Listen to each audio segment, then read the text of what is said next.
সংসার ভাঙার যে কতটা কষ্ট শুধুমাত্র একটা মেয়েই বোঝে। অঙ্কনা লাইফস্টাইল ব্লগে সবাইকে স্বাগত জানাই। তো চলে এসেছি আজকে নতুন একটা ব্লগ ভিডিও নিয়ে। তো তোমরা সবাই কেমন আছো? আশা করছি ভালোই আছো, সুস্থ আছো। তো আমিও বেশ ভালোই আছি। তো যেহেতু এখান থেকে অন্য জায়গাতে শিফট হচ্ছি, তার জন্যে কিন্তু সমস্ত প্যাক করে নিচ্ছি। তো এখানে সমস্ত জিনিসপত্রগুলো আমাদের আগের থেকে প্যাক হয়ে গেছিলো। তো তারপরে কিন্তু ওই দাদা ভাইদের মতো করে কিন্তু প্যাক করে নিচ্ছে।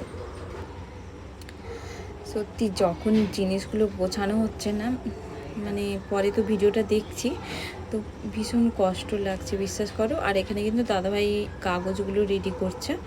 তো ভীষণ কষ্ট লাগছে যে এখানে সুখ দুঃখ, আনন্দ, হাসি, কান্না, ঝগড়াঝাটি সমস্ত কিছু নিয়ে যে ঘরটাকে একটু একটু করে সাজালাম, সেই ঘরটাকে ছাড়তে কিন্তু খুবই কষ্ট হচ্ছিল।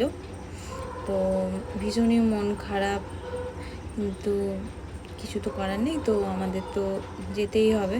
তো তার জন্যে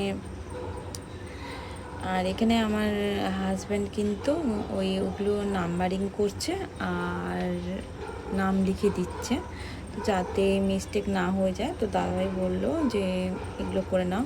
তো দেখো, এটা কিন্তু আমার ছেলে বানিয়েছিল, সাজিয়ে রেখেছিলাম। তো এটাও ছেড়ে আসতে হয়েছে। তো ভীষণই এইরকম ছোট ছোট জিনিসগুলো কিন্তু অনেক কিছু ফেলে আসতে হয়েছে। কিন্তু বিশ্বাস করো, নিজে একটা জায়গাতে যদি থাকতাম, আমি সব গুছিয়ে রাখতাম। আমি ছোট ছোট জিনিস ভীষণ গুছিয়ে রাখতে খুবই ভালোবাসি ছোটোর থেকে।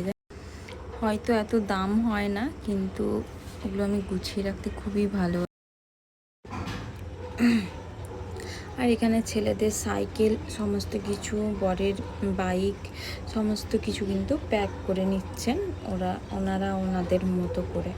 তো যেখানে এত সুন্দর করে এতটা দিন, এতটা সময় কাটিয়েছি যেই ঘরটাতে মেন, তো সেখান থেকে ছেড়ে আসার যে কতটা কষ্ট, সেটা একমাত্র কিন্তু যাদের সঙ্গে হয় তারাই বোঝে।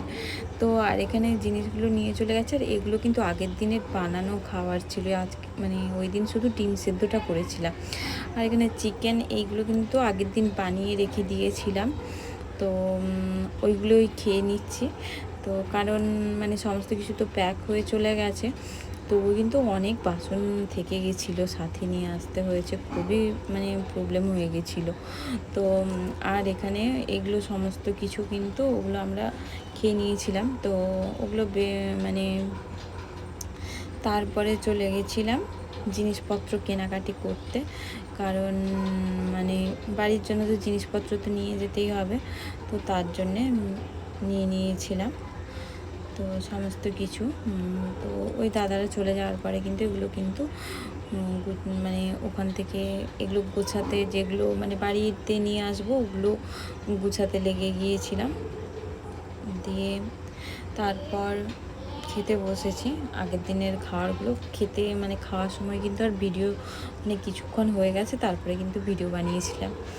তো এগুলোই খেয়ে নিয়েছিলাম, আর রান্নার করা হয়নি। কি কখন করব বলো, অনেকটাই লেট হয়ে গেছিলো। তো সমস্ত কিছু দেখো, এই সমস্ত ছেড়ে যেতে ভীষণ কষ্ট হচ্ছে। আর এখন না সত্যি কি বলবো, ভয়েস দিচ্ছি তো অনেক দিন বাদে, ভীষণ কষ্ট হচ্ছে, বলার মতো না। তো চলো, আজকের ব্লগটা কেমন লাগলো প্লিজ কমেন্ট করে জানিও। আর আমার ভিডিওটা যদি কোথাও একটু যদি ভালো লেগে থাকে, যারা যারা সাবস্ক্রাইব করোনি, তাহলে প্লিজ সাবস্ক্রাইব করে আমার পাশে থেকো। আর এখানে দেখো আমি খেতে বসে গেছি। আর আজকের ভিডিওটা কেমন লাগলো প্লিজ কমেন্ট করে জানিও। আর দেখো আমার ঘরের কি অবস্থা হয়ে গেছে, তো পরে ওগুলো গুছিয়ে টুছিয়ে রেখে দিয়ে এসছি। তো চলো, আজকের ব্লগটা এখানেই শেষ করছি। দেখা হচ্ছে নেক্সট একটা ব্লগে, নেক্সট একটা ভিডিওতে। ততক্ষণ তোমরা ভালো থেকো, সুস্থ।